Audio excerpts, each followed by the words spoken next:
Hello everyone, this is Etho, and in today's tutorial I'll be teaching you how to build a player sensor. So this is a device that will send out a redstone signal if a player comes within 16 blocks of this mob spawner here. And when I say 16 blocks, I mean in three-dimensional space. So imagine a sphere all around it with a radius of 16 blocks. If a player is within that area, there's a chance a zombie will spawn, or any other tall mob you use, such as skeletons, creepers, blaze.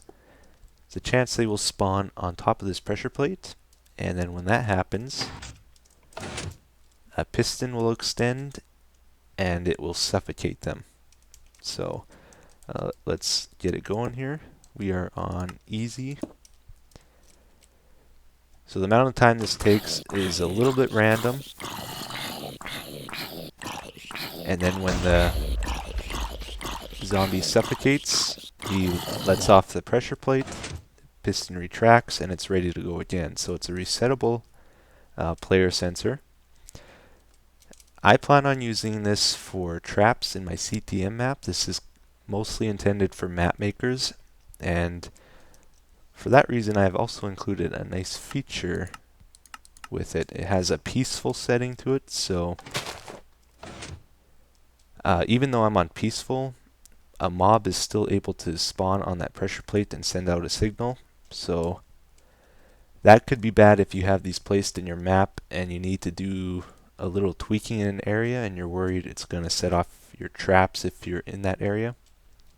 As long as you're on peaceful with this thing, I've got a peaceful setting detector here, and it's not sending out a signal for the TNT to go off. So it's safe to do maintenance on your map, and then when you switch it to easy or medium or hard, then it can be set off. So it's a very nice feature to have. Okay, so now I'm going to try show you how to build it. The first thing you will need is a monster spawner. I got this one in using MC Edit.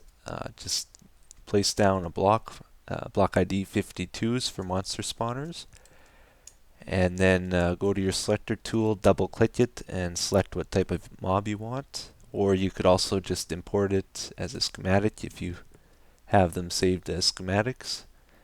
If you're trying to build a player sensor in a legit world, you'll need to hunt down a dungeon and then use the monster spawner from that. Okay, and then once you have your monster spawner, you'll want to do your pressure plate. Go down one and off one and place it there. You have to use a stone one. You shouldn't use a wooden one because when the mob dies, it will drop something on the pressure plate most likely, and it'll get stuck being pressed. This is assuming, of course, that you want it to be resettable. If you don't want it to be resettable, you can skip that whole piston thing and just basically make a dark room around this pressure plate. Very simple. Okay, let's go ahead and wire up the mob crusher here. Go down one more block, redstone here, then a repeater like that. It'll send power to this block, which will power the redstone there, and then you'll have another block over here, one here. Oops. Then you put your sticky piston over here and another block in front. So pressure plate powers this wire, sends power to the repeater, to the block, to the redstone, to this block, which sends power to the piston, causes that to extend. Let's try it. Yeah. Okay, so that's our first part. The next thing we're going to add to this is our peaceful mode detector. So even in peaceful mode, mobs are able to spawn from spawners for a split second, which is long enough for them to activate a pressure plate. And if a pressure plate gets active, it will remain active for a minimum of 1 second, or 10 torch delays is the absolute minimum for a pressure plate. So the way we can check to see if we're on peaceful, because if we're on easy, medium, or hard, the mob will be on the pressure plate for a lot longer because they need to suffocate before they are removed. So that takes a few seconds. While on peaceful mode, they'll be removed in 1 second. So we can check that time using an AND gate. So we'll set up an AND gate here. An AND gate just makes sure two conditions are met for something to happen. So what are the two things we want to make sure occur? The first one is that a mob is on the pressure plate. So if a mob is on the pressure plate, it'll send power to this repeater and then to the torch. That's our first condition. Second condition, we want over a second to pass. Okay, and that'll see if we are on peaceful mode or not. So set these to 4, 8, 12, minus the 1 from this one. That's 11, so that's 1.1 seconds right there. So it's over our 1 second minimum. And then place a block above this wire to break the connection between these two, because we need this one to point towards this block here for our piston to work still. So now, you'll notice this torch didn't light up because I'm only on the pressure plate for a split second. If I'm on longer, you see it lights up now. And so that's all there is to the peaceful mode detector. Last thing to do is just to build your dark room here for the pressure plate. Just a too high dark area for the mobs to spawn in.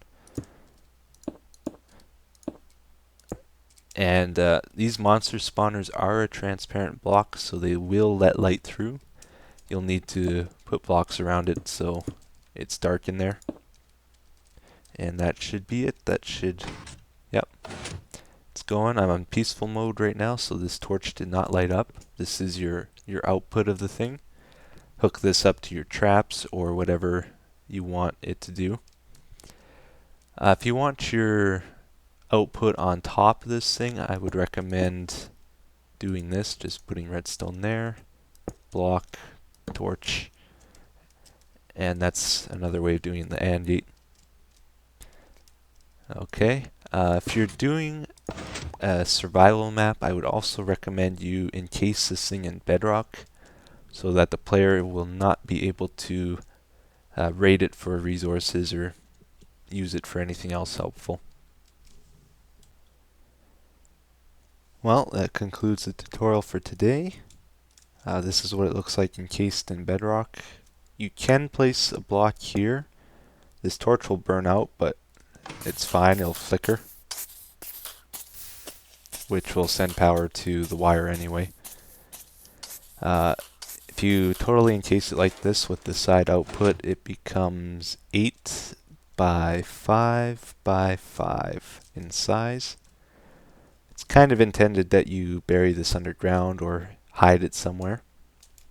And it works great for traps because most players will kind of expect something if they do something. Like if they open a door, they might expect it to be a trap, but if they're just wandering around in your map, you can catch them off guard by detecting their player position type thing.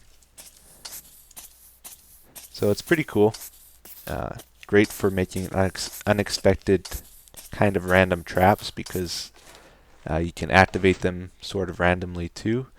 If you want it to be less randomish, you can incorporate more spawners into it so they will spawn quicker. And yeah, that's it. I hope you enjoyed this, and I will say goodbye for today. Thanks for watching. Take care.